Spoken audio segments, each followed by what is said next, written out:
merenungkan firman Tuhan. Biarlah Tuhan Kau saja yang berbicara kepada kami Tuhan, karena Kau yang berdaulat dan firman adalah pelita bagi kaki kami dan terang bagi jalan kami. Kami rindu selalu untuk hidup di dalam firman-Mu. Dan pujilah nama Tuhan Yesus. Terima kasih atas segalanya yang Tuhan berikan bagi kami, berkat kesehatan, kekuatan daripada dalam nama Yesus kami berdoa. Amin. Sebentar lagi kita akan merayakan Jumat Agung, terus ya Jumat Agung ya.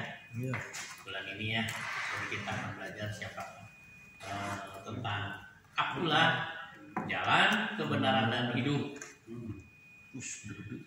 Nanti banyak ayat-ayatnya juga ya, cuma bisa dibantu. Dalam kitab Injil Yohanes, ya di situ ada penjelasan dari Yesus ya, bahwa Dia sungguh-sungguh datang dari Bapa. Ya, Dia menyatakan siapa Bapa, siapa Bapanya Yesus itu. Dia kenal Bapa ya. Terus Bapa yang mengutus Dia ke dunia ini. Ya, ini hal yang paling penting. Juga Bapa yang memberikan segala sesuatu kepadanya, kepada Yesus. Dan Dia memberi kehidupan, Dia akan kembali kepada Bapa. Dan itu yang prinsip-prinsip ya. Nah, di sini di beberapa ayat juga ya, ada Yohanes 38.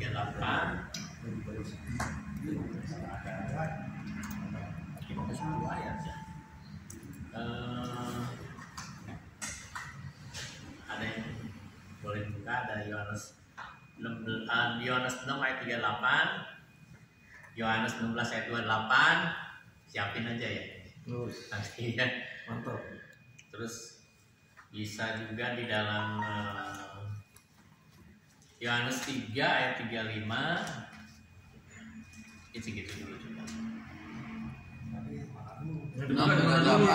Yohanes 6 ayat 38. Satu-satu. Yohanes 6 ayat 38 saya bacakan. Sebab aku telah turun dari sorga bukan untuk melakukan kehendakku, tetapi untuk melakukan kehendak Dia yang telah mengutus aku. Terus Yohanes 16 ayat 38. 28. 16 ayat 28. Yohanes 16 ayat 28. Demikian firman Tuhan, Aku datang dari Bapa dan aku datang ke dalam dunia. Aku meninggalkan dunia pula dan pergi kepada Bapa. Nah, ya tadi ayat. Terus ada yang sudah pegang Yohanes 3:35? Yohanes 3:35. Saya. Yohanes 3:35. Bapa mengasihi anak dan telah menyerahkan segala sesuatu kepadanya. Ya, ini tadi tentang ada 5 ya tadi ya, yang kehidupan dan kembali kepada Bapa ya. Ya, di sini kita akan menarik lebih disimak itu di dalam Yohanes 14 ayat 1 sampai 11 panjang ya. Tapi Yesus di sini menceritakan sesuatu yang melibatkan murid-muridnya dan orang-orang percaya. Jadi sudah melibatkan kita orang murid-murid Dia dan juga kita orang yang percaya ya padanya. Jadi di sini Yesus nanti bisa dibaca deh ya di rumah ya, panjangnya 1 sampai 11 ya, Yohanes 1 sampai Yohanes 14 ayat 1 sampai 11. Itu menceritakan tentang sesuatu yang melibatkan murid-muridnya ya dan kita orang percaya. 14 ayat 1 sampai 11. Ya. Nah itu mungkin bisa dibaca di rumah aja lah. Nah di sini Yesus mengibaratkan dirinya sebagai, ada juga di Alkitab sebagai mempelai pria ya, mempelai pria bagi pengikut-pengikutnya. Ya kita tuh jadi mempelai wanitanya ya. Kita semua mempelai wanita dan juga pengikut-pengikut dan juga orang-orang yang percaya ya di dalam Matius 9 ayat 15 itu ayat-ayatnya. Nah, tadi Injil Yohanes 14 itu disebut di rumah Bapakku banyak tempat ya, menyediakan tempat Jadi kita tujuannya juga kita untuk menyediakan tempat bagi kita. Nah inilah uniknya kita orang-orang percaya kepada Tuhan itu kita sudah punya tempat, ya sudah booking tempat, sudah disediakan tempat. Jadi kita yakin dan percaya. Ya banyak orang-orang Kristen juga sebetulnya kalau ditanya masuk surga nggak? Kamu masuk surga nggak? Masuk nggak ya? Banyak yang nggak percaya juga gitu ya. Padahal kalau kita sudah percaya kepada Tuhan, yakin bahwa kita pasti masuk surga dengan tempat ya. Nah ini jadi ini kita perlu yakin banget gitu ya. Jadi di sini sebut bahwa surga itu rumah Bapakku. Jadi Tuhan datang ke dunia ini untuk membawa kita ke rumah Bapa, sediakan tempat ya, ke rumah Bapa. Dalam Mazmur 33 ayat 14. Coba ini Mazmur di Perjanjian Lama ya. Ini udah dinubuatkan jadi sebelum ada Yesus ya. Di Perjanjian Baru. Mazmur Ada Mazmur 33 ayat 13-14.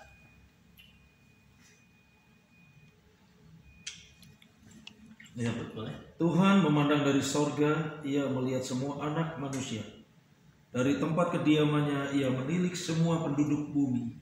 Nah, kan jelas ya. Kita selalu diawasi, kita penduduk bumi diawasi ya, dari surga ya. Tujuan kedatangan Yesus hanya satu, yaitu membawa semua orang yang mau percaya kembali kepada Bapa. Ya, jadi tujuannya itu. Jadi di sini kalau kita lihat akulah jalan, kebenaran dan hidup ya. Nah kita lihat arti jalan itu apa sebetulnya? Jalan, ya menunjukkan kepada saya yang harus dilalui. Ya. Ada jalan ya murid-muridnya untuk mau sampai di mana Yesus berada. Ya. Jika mereka mau sampai di mana Yesus berada nanti di surga kita ada jalannya. Jadi jalannya Yesus melalui Bapa. Jadi bagaimana kan caranya Yesus menjadi jalan menuju rumah Bapa? Coba di Roma 3 ayat 25 sampai 26.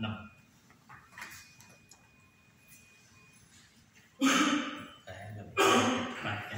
Roma 3 ayat 25 sampai 25 udah baca. Ayat 25 26. Ya, 25 26 Roma. itu kayak itu Roma 8. enggak itu Roma berapa? Roma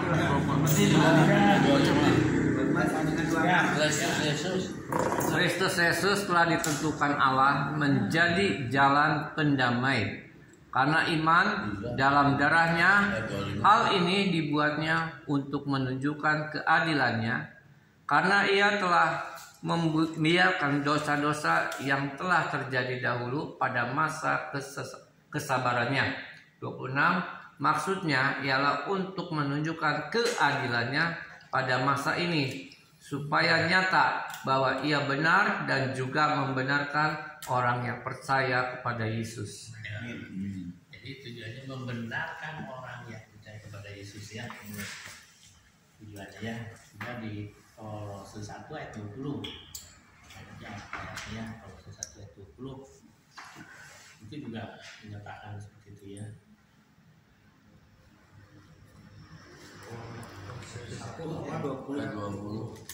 Kolose 1 ayat 20. Dan oleh dialah ia memperdamaikan segala sesuatu dengan dirinya, baik yang ada di bumi maupun yang ada di surga. Sesudah itu ia mengadakan perdamaian oleh darah salib Kristus. Nah, jadi ada ininya ya, melalui jalan salibnya, salib Kristus ya. Bagaimana caranya? Yaitu dengan kematian Kristus ya. Kita percaya kepada kematian, bukan hanya kepada kematian. Kalau kita hanya percaya Yesus mati dan tidak dibangkitkan juga, kita sia-sialah percaya kita ya. Kita percaya kepada Yesus yang sudah mati dan dibangkitkan. Yesus menjadi jalan perdamaian karena darahnya melalui kematian Yesus di kayu salib.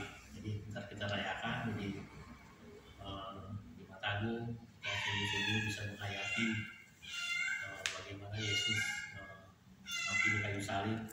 Ya, kadang-kadang di gereja kita ada peringatan ya, perjamuan Tuhan ya. Itu Terus kenapa kita harus selalu mengingat tentang kematian Kristus dan kebangkitannya? Karena melalui itulah kita diselamatkan. Ya. Semua hukuman orang-orang berdosa yang mau mengakui pengorbanan Yesus ini sudah dibayar lunas. Ya. Jadi ada syaratnya tentunya ya. Kalau yang percaya, kalau yang nggak percaya nggak bisa ya. Oleh kematian Yesus sebagai mereka mendapatkan pembenaran. Ya. Apakah untuk mencapai surga hanya Yesus satu-satunya jalan? Ya, apakah satu-satunya jalan? Iya. Ya, saya ya. Tidak, adakah jalan lainnya? No. No ya, no way. Hanya melalui Yesus. Amin. Jika ada yang lain, maka kita membuat Yesus dan seluruh Alkitab menjadi pembohong. Ini ayatnya banyak juga ya. Ada di 1 Timotius 2 ayat 5 sampai 6. Di Kisah Rasul juga ada ya. Cuman nanti banyak Di rumah. kita belum bisa percaya. Satu Timotius berapa? 1 Timotius berapa, brother? Ya? 1 Timotius berapa? Jangan cepet-cepet. 1 Timotius 2 ayat 5 sampai 6 mau dibaca. Iya dong, dibahas. Boleh sok. Menyokong pada. Biar ya. Firman-nya biar. Nah, ada ayat. Ya. 1 Timotius 2 ayat 5. Boleh baca 1 1 Timotius 2 ayat Timotius 5 sampai 6. 5. Nah, karena Allah itu Esa, dan Esa pula Dia yang menjadi pengantara antara Allah dan manusia, yaitu manusia Kristus Yesus. Yang 6, yang telah menyerahkan dirinya sebagai tebusan bagi semua manusia. Itu kesaksian pada waktu yang ditentukan. Iya. Kisah Rasul 4 ayat 12. Bisa Rasul 4 ayat 12. Di bawah kolong langit ini tidak ada. Baca. Lo apa? Dan keselamatan tidak ada di dalam siapapun juga selain di dalam Dia. Sebab di bawah kolong langit ini tidak ada nama lain yang diberikan kepada manusia yang olehnya kita dapat diselamatkan. Amin. Amin. Ya, 1 Korintus 15 21 23. Tapi biar lengkap, ini luar biasa ayat-ayatnya supaya kita ingat juga. Nah, kalau kita lewat-lewat nanti jadi mungkin 15. 1 Korintus berapa? Jangan cepet-cepet. 15 Ibrani itu siapin. Ibrani 9 12. Jangan dulu. Korintus 1 Korintus berapa? Ini Udah, 1 1 Korintus. Korintus 15 Ya, iya dong. 21 sampai ke 3. 21 sampai 23. 1 Korintus 15 ayat 21.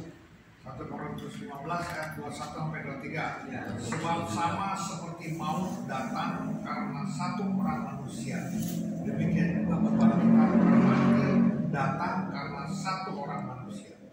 Karena sama seperti semua orang mati dalam persekutuan dengan Adam, demikian pula semua orang yang dihidupkan kembali dalam persekutuan dengan Kristus.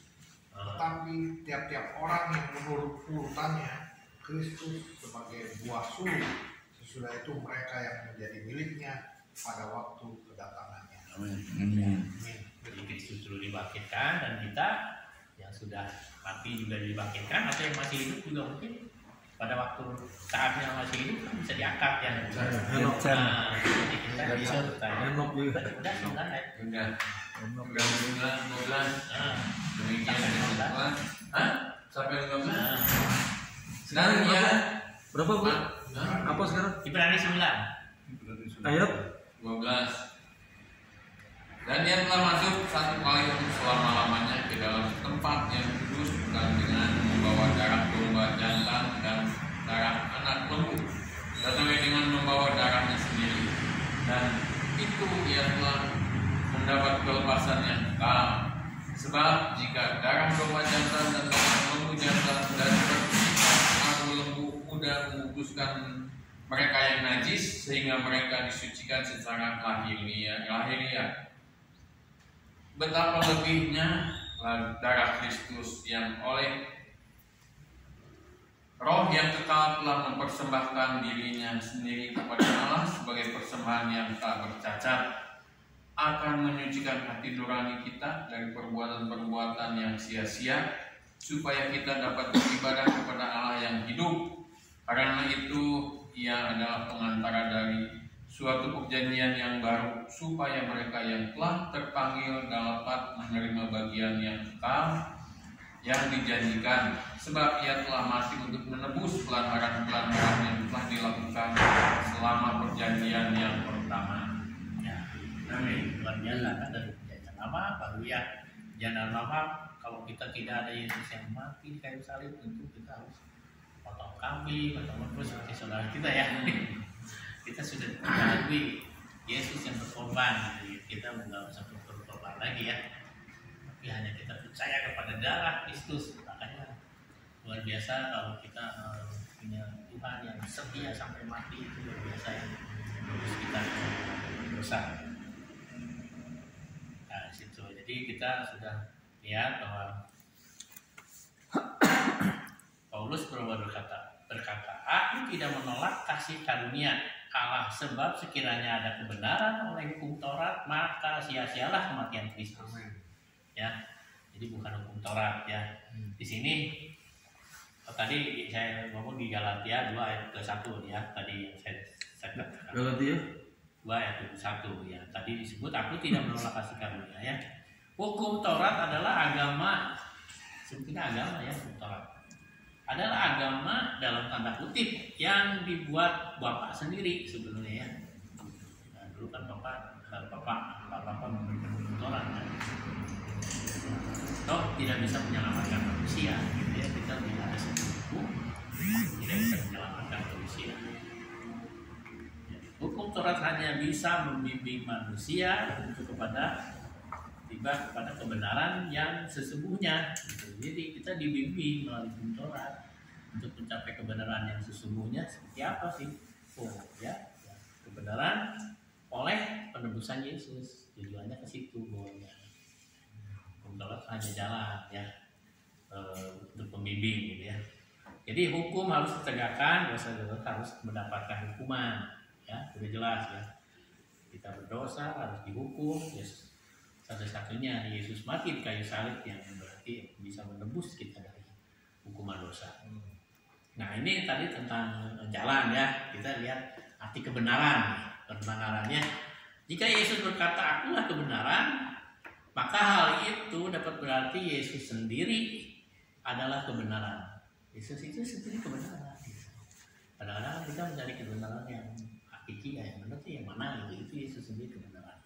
Dalam Yohanes 1 ayat 14 ya, Yesus sendiri adalah kebenaran itu. Ya. Yohanes 1 ayat 14 ya. baca. Yohanes 1 ayat 14. Ya, ayo baca siapa? Dan 1 ayat 14. Ya. Firman itu telah menjadi manusia dan diam di antara kita, dan kita telah melihat kemuliaannya, yaitu kemuliaan yang diberikan kepadanya sebagai anak tunggal Bapa, penuh kasih karunia dan kebenaran. Ya, Yesus itu kebenaran itu ya, itu firman itu. Firman itu kebenaran. Ya. Ya. Terus kedua perkataan Yesus adalah kebenaran. Ya. Perkataan yang disebutkan Yesus. Ya, walaupun ada di firman, juga perkataan Yesus sendiri ya, itu adalah kebenaran. Yohanes 8 ayat 40. Ada itu ya, Yohanes 8 ayat 40.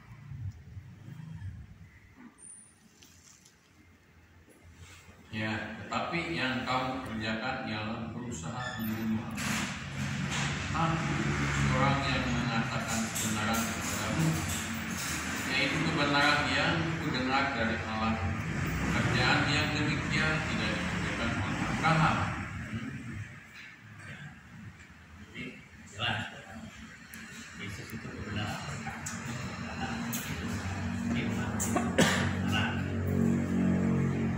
Yesus adalah jalan yang benar. Nah, ini jalan juga jalan. Di dunia ini ada begitu banyak tawaran ya untuk mencapai surga. Tawaran ya, banyak yang tawarin masuk surga tuh. Wah, jadi manusia itu dibuat bingung. Ya, mana jalan yang sebenarnya adalah yang benar tuh mana gitu ya. Ada orang yang kita kalau belum tahu ya, mungkin dulu kita belum tahu ya. Oh, surga tuh jalannya mesti dipaksa misalnya ya, atau mesti seperti yang saudara sebelah rambut dibelah itu bisa apa namanya istilahnya ya, bisa mustaqim. Hah? Di muslim itu belah 7 kamu ya bisa mencapai surga atau gimana ya? Iya. Ada atau kebaikan kalau kita menginjili, saya dulu ada yang namanya jangan salib kita menginjili dengan kebaikan ya mencapai surga dengan amal ibadah, benar nggak? Sebelum iman ibadah mencapai kebaikan, jadi semua hal yang untuk mencapai surga itu ya itulah yang dunia bisa ditawarkan ya, cuma orang nggak mengerti satu-satunya jalan itu harus tetap melalui Kristus ya, sehingga ada jembatan itu kan, ada jembatan itu saling memisahkan kita ya surga dan dunia terdosa ya. Saya ingat dulu kalau belajar penginjilan ya itu ada ininya ya. Mungkin bagus juga gitu ya, itu kita ya ini untuk kita juga bisa memberikan kabar baik ya, kita percaya ya kita punya Yesus yang sudah mati di kayu salib dan kita bisa orang mengabarkan Injil kepada orang yang belum mengenal Kristus ya. Nah tadi masing-masing akhirnya manusia itu bertikai ya, berselisih, bertikai satu sama lain. Karena masing-masing menyatakan jalan yang paling benar gitu ya, itu bisa sampai begitu ya. Dan apalagi kalau sekarang saya sering mau dengar YouTube ya, banyak itu kan tentang apa namanya, tentang Injil, tentang apa, seorang yang bertobat yang ceritanya apa, yang terakhir saya baca itu tentang jadi lupa ya, saya ingat dulu. Itu bagus banget, itu ada perinciannya ya. Jadi ditegaskan sistemnya bahwa kita mengikut ke Kristus dengan yang sebelah gitu ya. Tentang nanti lupa nih saya, tapi berkesan sekali ya.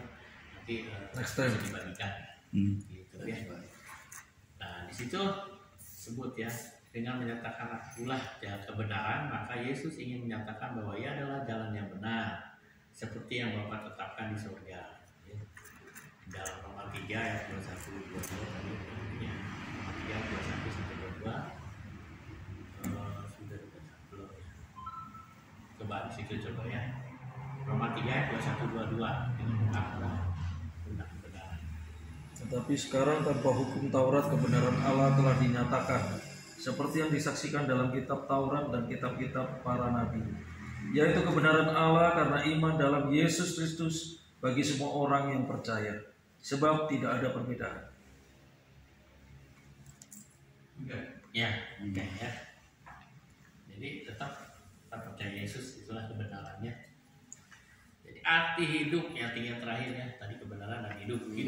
Yesus berkata akulah hidup. Kita sekarang hidup ya, tapi sebetulnya kalau kita belum percaya emang hidup gak ya? Ya enggak ya, sebetulnya kita mati gitu. Ya, yang disebut di situ akulah hidup, Yesus adalah sumber hidup gitu. Sumber hidup. Dan dalam 1 Yohanes 1 ayat 4 boleh dibacalah ayatnya supaya kita bisa banyak ininya ya. Yesus adalah sumber hidup, 1 Yohanes 1 ayat 4. Dan semuanya ini kami tuliskan kepada kamu supaya sukacita kami menjadi sempurna. Sudah. 1 Yohanes 1 ayat 4. Ya, Yohanes 5 ayat 21. Sumber hidup itu tadi dengan ayatnya yang mana yang bingung. Yohanes 5 ayat Hidup tadi. sebab sama. Yohanes 5 ayat 21. Baca. Sebab sama seperti Bapa membangkitkan orang-orang mati dan menghidupkannya, demikian juga Anak menghidupkan barang siapa yang dikehendakinya. Jadi Bapa menghidupkan orang-orang yang sudah mati dan Anak berkuasa ya menghidupkan, membangkitkan orang. Ya, kan Allah berarti di sini Yesus itu sumber hidup, ulah hidup, ya sumber hidup. Ya, Yesus adalah jalan, satu lagi sebenarnya ayat di udah kita. Yesus adalah jalan yang benar yang mengantarkan kepada kehidupan. Jadi bukan hanya Yesus itu sumber hidup, ya, dia adalah jalan yang benar untuk mengantarkan kepada kehidupan. Yohanes 5 ayat 24 sampai 25.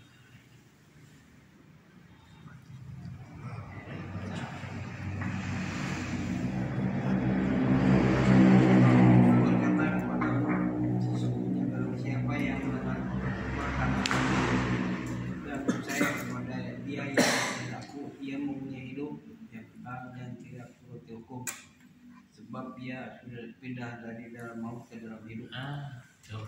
Jadi kita sebenarnya hidup yang betul-betul sesungguhnya hidup, bukan hanya hidup secara jasmani. Orang yang percaya itu seperti itu. Kita hidup yang hidup di dalam Kristus dan untuk kehidupan nanti. Kalau kehidupan sekarang, kalau kita mempercayakan kehidupan di dunia, tapi kita sudah mempunyai hidup untuk kekekalan. Ya, jadi tadi sudah ada 3 itu ya. Jadi kesimpulan ya, kita kesimpulan itu. Oleh karena itu, jadi kita marilah kita terus bertekun di dalam iman kita kepada Kristus. Tetap kita pegang teguh yang iman ini. Kadang-kadang gampang ya, kita tetap beriman kepada Kristus. Yesus adalah jalan satu-satunya, kebenaran dan hidup. Agar setiap orang yang percaya kepadanya tidak akan binasa ya. Pada urusan di kayu salib akan sampai tidak binasa dan malah akan sampai ke rumah Bapa. Ya. Jadi melepaskan iman kita ya. Jadi banyak orang yang melepaskan iman dia gitu ya, hanya untuk sesuatu kenikmatan di dunia ini gitu ya. Nah, ini kita dikuatkan. Yesus sudah menyediakan tempat bagi kita. Ini ada lagunya. Yesus arti kebenaran dan hidup ya. Di sini ada lagunya. Kita coba sama-sama nyanyi ya. Teruskan. Ada? Ada lagu. Ya, bagus. Tapi saya mesti dengar dulu di sini ya. Saya bukan di sini. Supaya mana? Bentar ya.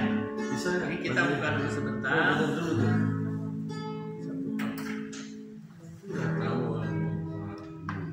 Sudah tahu. Jadi seperti ini. Dengar ya. Kita harus yang tangannya.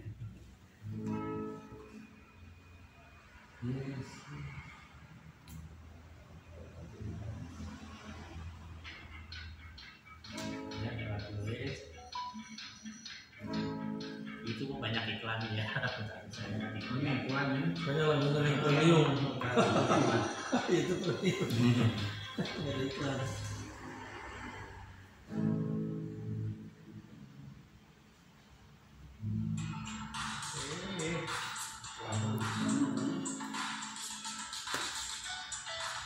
Kita catikan lewat. Ini mati grup. Ya, nih. Ya.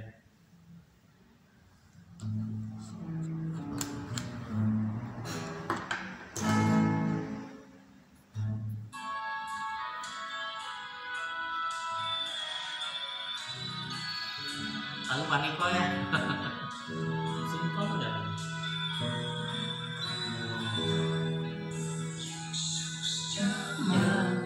Kebenaran hidup, Yesus Tuhan Allahku,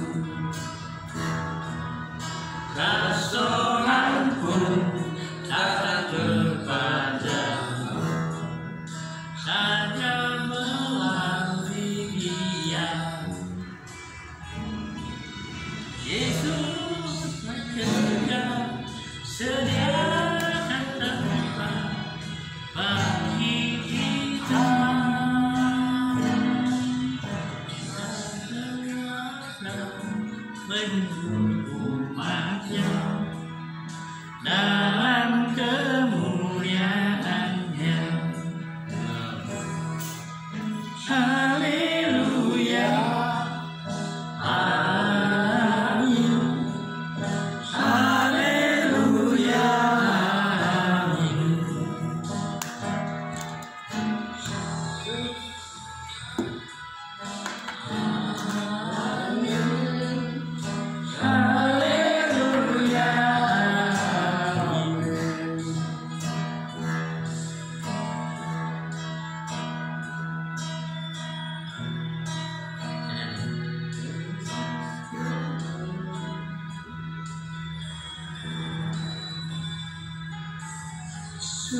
Datang menjemput umatnya, datang kemuliaannya.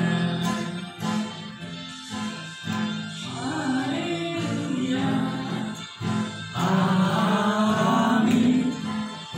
Haleluya, haleluya.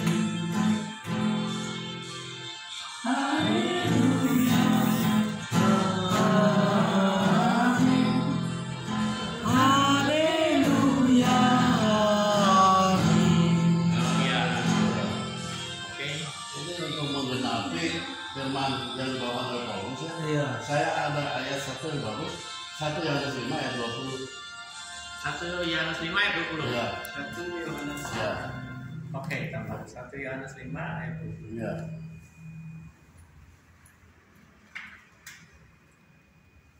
Satu Yohanes 5 Ayat ayat 20. Akan tetapi kita tahu bahwa anak Allah telah datang dan telah mengaruniakan pengertian kepada kita, supaya kita